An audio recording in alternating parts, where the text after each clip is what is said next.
मुझे दया आती है उन बच्चों पर जिनमें मेरा बच्चा भी शामिल है। मैं भी उसी समाज की पैदाइश हूँ, उसी समाज के दबाव मुझ पर भी काम करते हैं।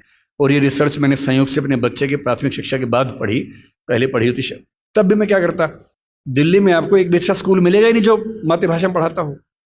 एक ऐसा माहौल है, मुझे दया आती है उन बच्चों पर। वो घर में जब 9-10 महीने के होते हैं या 3 साल के जब होते हैं तब वो स्कूल जाना शुरू करते हैं। 2.5 साल का बच्चा अपनी भाषा में कॉम्प्लेक्स सेंटेंसेस बनाना सीख जाता है अपने आप, बिना एक शब्द भी पढ़े लिखे। आप घरों में देखिए छोटे बच्चों को, अच्छे से वाक्य बोलेंगे। और 2.5 साल का बच्चा तो नए वाक्य बनाने लगता है, वो भी जटिल वाक्य, सरल वाक्य नहीं। उस बच्चे की इतनी गहरी पकड़ एक भाषा में हो चुकी है, एक भी दिन स्कूल नहीं गया है। और इसलिए मातृभाषा का अध्यापन जब स्कूल में होता है, टीचर को पता होता है कि बच्चे को भाषा पहले से आती है, इसे दुरुस्त करना है, सिखाना नहीं है जीरो से। और वो बच्चा बड़े अच्छे मूड से स्कूल गया, उसे मम्मी को टाटा किया, स्कूल जाके पता लगा टाटा नहीं बोलना, बाय बोलना है। उसकी दुनिया खिसक जाती है उसके पैर के नीचे से। वहां उसे पता लगता है कि भिंडी नहीं है, ये लेडी फिंगर है। तुम जो लाए हो वो आलू नहीं है, पोटैटो है। रोटी नहीं है, ब्रेड है। ठीक है, ब्रेड तो वो होती है नहीं, वो सब ब्रेड्स होती हैं। समोसा है ही नहीं इंग्लिश में, उसको पता लगा कि होता ही नहीं है तो।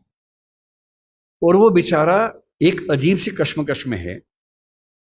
उसे अपनी भाषा में सीखना था कि जीरो क्या होता है, संख्या क्या होती है, एक क्या होता है। उसे अपनी भाषा में सीखना था कि सरकार क्या होती है, दुनिया क्या होती है, चलती कैसे है। उसे सीखना पड़ रहा है कि पहले ये समझो कि दुनिया नहीं वर्ल्ड होता है। अब उसकी आधी से ज्यादा ऊर्जा वर्ल्ड पे अटकी हुई है और बाकी बची खुची ऊर्जा से वो समझ रहा है कि वर्ल्ड होता क्या है। उसकी आधी ऊर्जा लग गई नंबर, शब्द याद करने में, न कि ये समझने में कि संख्या क्या होती है, नंबर क्या होता है। एक अजीब सी साजिश दुनिया भर में चल रही है कि दुनिया के हर बच्चे को उसकी मातृभाषा से बचपन में ही वंचित कर दो। उसे एक ऐसी भाषा में सिखाओ जहां उसके लिए वो भाषा सीखना अपने आप में चैलेंज हो। और इसलिए आप देखेंगे कि अगर ज्ञान की दुनिया में दुनिया भर की भाषाओं के आम आदमी शिरकत नहीं कर पा रहे हैं, गलती से भी ये मत सोचिएगा कि दिमाग वाले लोग बहुत कम होते हैं और वही आगे बढ़ते हैं। दिमाग वाले अधिकांश लोगों को बचपन में ही खत्म कर देने की साजिश दुनिया भर में चल रही है। और जो अपनी भाषा में पढ़ ही नहीं पाएगा, वो कैसे आगे बढ़ेगा, कैसे सीखेगा। मैंने 10वीं क्लास तक हिंदी माध्यम से पढ़ाई की है, उसके बाद अंग्रेजी सीखी है, ठीक से सीखी है। अंग्रेजी मुझे कहीं कोई समस्या नहीं आती है, इसमें क्या कोई परेशानी है। मैं आज भी अपनी भाषा में गीत सुनने में ज़्यादा खुश होता हूँ। मुझे फिल्म देखनी मैं हिंदी में पसंद करता हूँ, नाटक देखना हो हिंदी पसंद करता हूँ, मजाक करना हो हिंदी में पसंद करता हूँ, पढ़ना हो कोई ऐसा विषय जो हिंदी में नहीं है तो इंग्लिश में पढ़ता हूँ, इसमें क्या परेशानी है। लेकिन मुझे कोई बचपन से ही मजबूर करे कि मुझे दूसरी भाषा में, संयोग से अंग्रेजी है, फ्रेंच भी हो सकती थी, पुर्तगाली भी हो सकती थी, जो जीत जाता उसकी भाषा ढो रहे होते। ज्ञान विज्ञान की दुनिया में मेरा निजी विश्वास है इस वर्चस्व को तोड़ना बहुत जरूरी है। हम हिंदी में हजारों शब्द क्रिएट नहीं कर पाएंगे 2 दिन में, सही बात है, मुश्किल है। और हमें इतना शुद्धतावादी या प्यूरिटन होने की जरूरत नहीं है कि हम सारे शब्द अपने ही गढ़ेंगे। हम तो इंटरनेट को अंतर्जाल ही बोलेंगे, हम कंप्यूटर को संगणक ही बोलेंगे, तो आप अकेले ही बोलते रहेंगे, कोई पूछेगा नहीं आपको। जो शब्द अंग्रेजी के प्रसिद्ध हो गए उनको मान लीजिए। जापानी भाषा का शब्द है रिक्शा। आप रोज रिक्शा में घूमते हैं, कभी आपने कहा कि रिक्शा को मैं नरयान बोलूंगा? कई लोग बोलते हैं नरयान, कि मनुष्य द्वारा चलने वाला एक विमान या वाहन। क्या बकवास है। अरे जो शब्द जिस भाषा से आया, प्रसिद्ध हो गया, अपना लीजिए उस शब्द को। और उसके बाद भाषा में असली समस्या शब्द नहीं होती है। भाषा विज्ञान में एक होता है जिसको मॉर्फोलॉजी कहते हैं, एक सिमेंटोलॉजी होता है, लेकिन जो सबसे महत्वपूर्ण स्ट्रक्चर है सिंटेक्स है। सिंटेक्स का मतलब है वाक्य का निर्माण कैसे होता है, शब्दों का क्रम कैसे तय होता है। किसी नई भाषा को सीखने में सबसे बड़ी मुश्किल आती है सिंटेक्स सीखने में।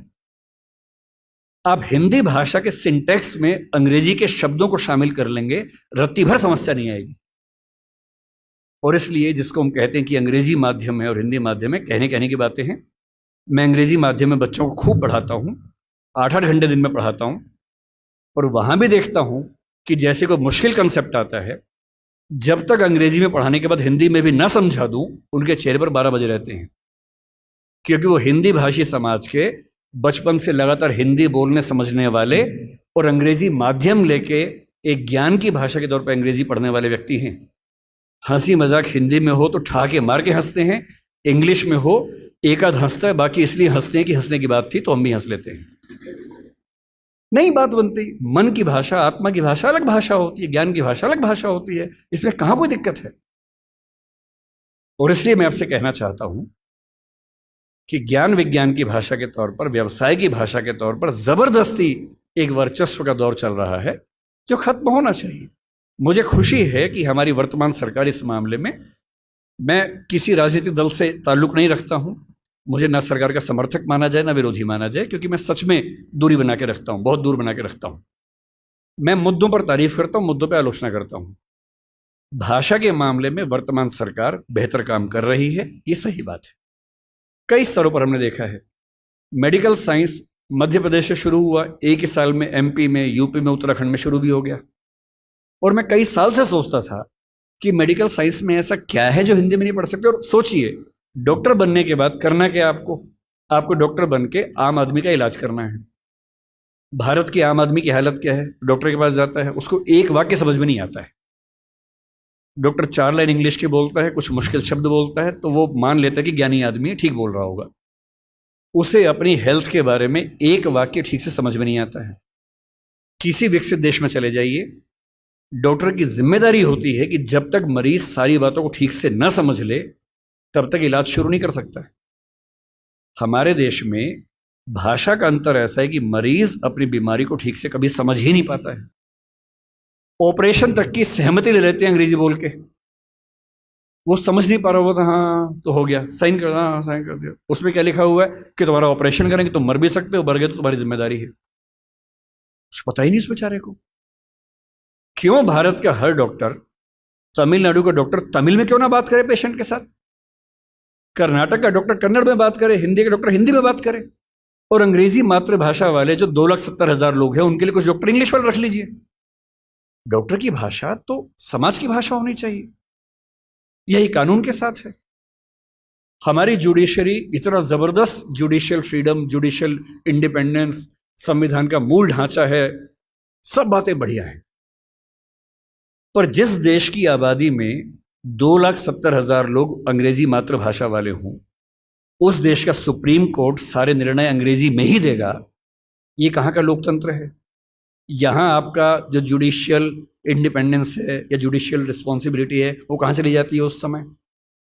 आपके सुप्रीम कोर्ट में मधु लिमये नाम के व्यक्ति जिद करते हैं कि मैं हिंदी में अपनी बात रखूंगा, आप उनको परमिशन देने के बाद नकार देते हैं कि हमसे गलती हो गई, ऐसा नहीं कर सकते हैं। मेरे देश में, मेरे सुप्रीम कोर्ट में अपनी भाषा में आप बोल भी नहीं सकते। आप 28 राज्यों में से केवल 4 राज्यों में हिंदी में हाई कोर्ट में बात करने की परमिशन देते हैं। पर लोकतंत्र का मतलब क्या होता है?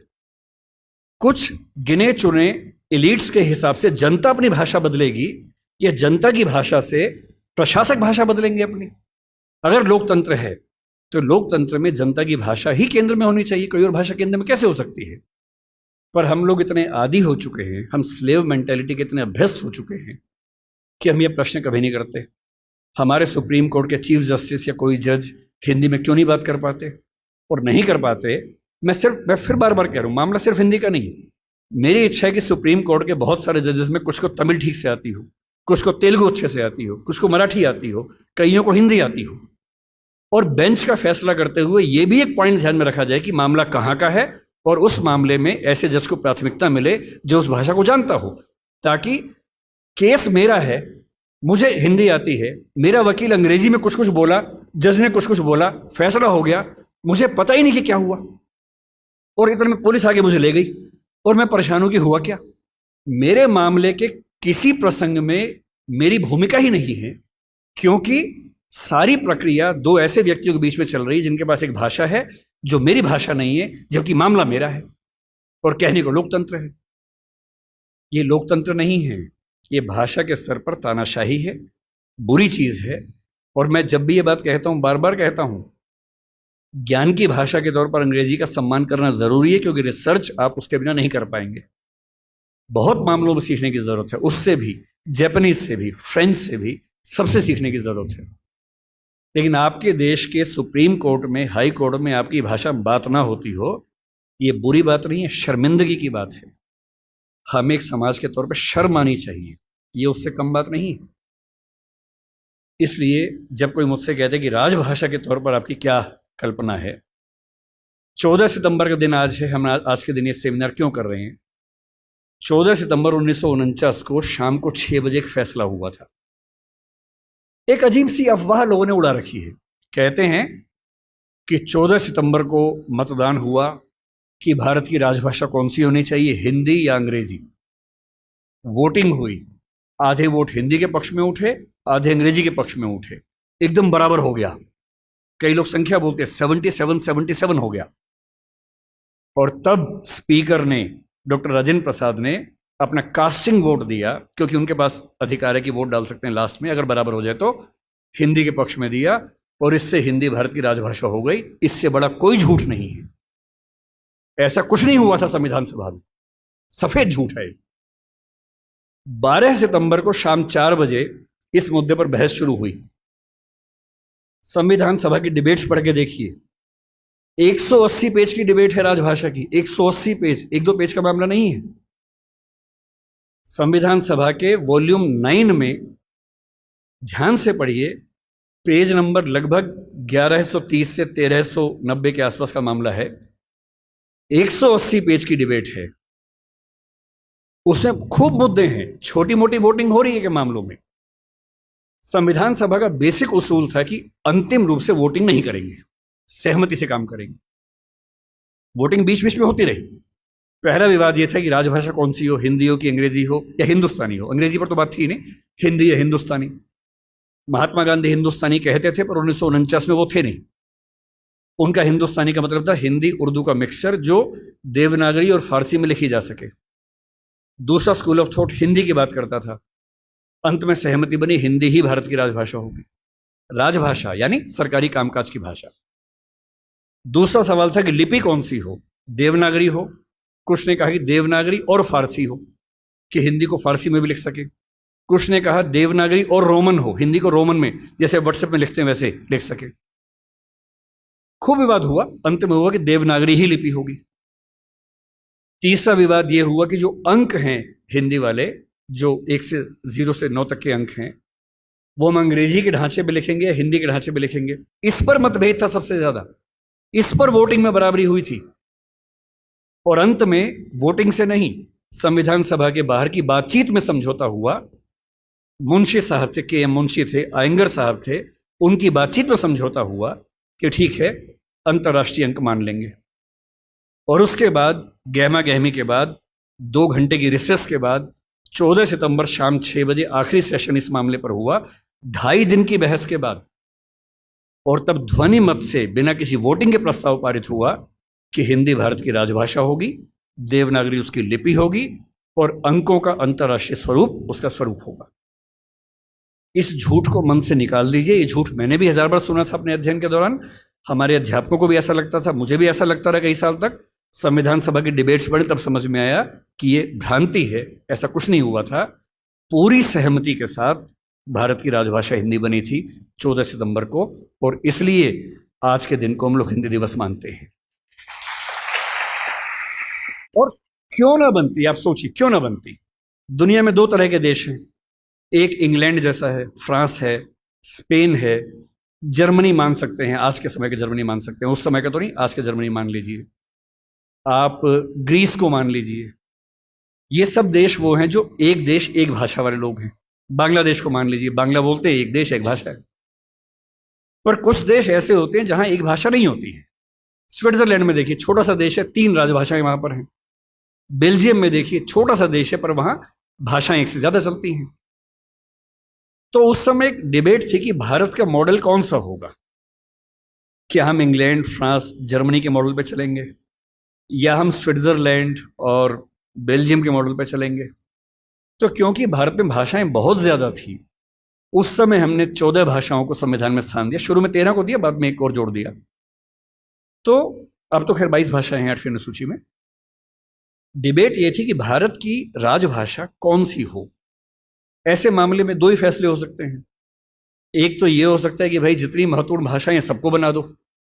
अगर सबको बनाएंगे तो हर डॉक्यूमेंट 10 भाषाओं में बनेगा, वो आसान काम नहीं है।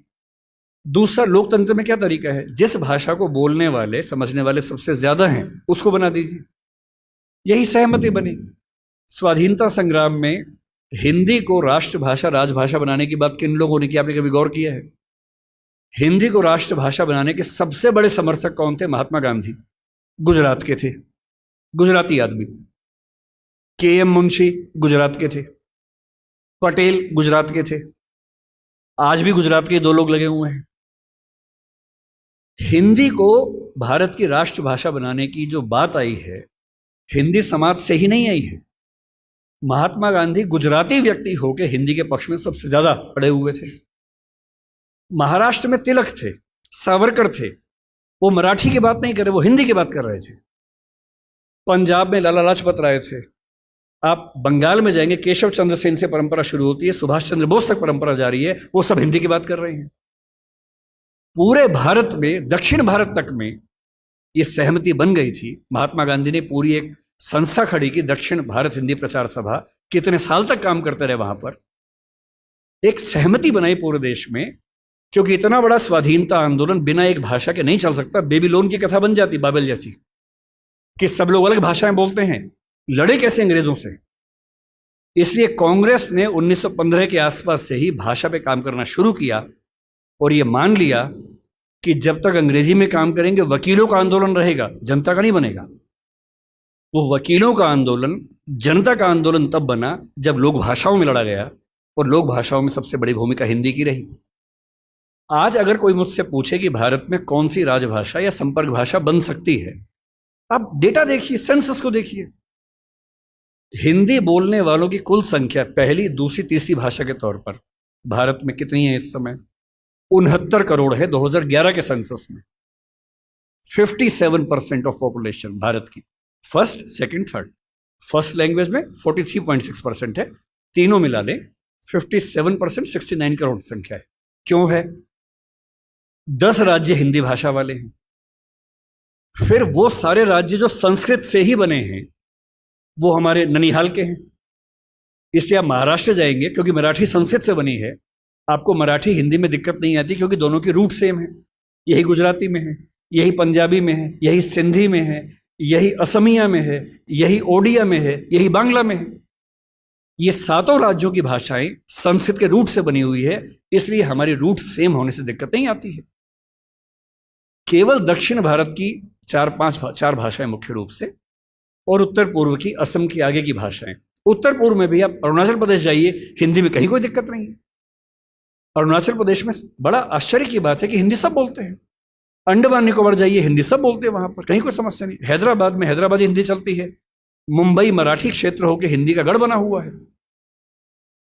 और जो दक्षिण के 4 राज्य हैं उनमें भी, क्योंकि 10वीं क्लास तक हिंदी आमतौर पर स्कूल में पढ़ाई जाती है, तमिलनाडु में कुछ गांवों को छोड़ देंगे, मैं पूरा भारत ठीक से घूमा हुआ है, और मुझे आज तक हिंदी से काम चलाने में दिक्कत नहीं आई।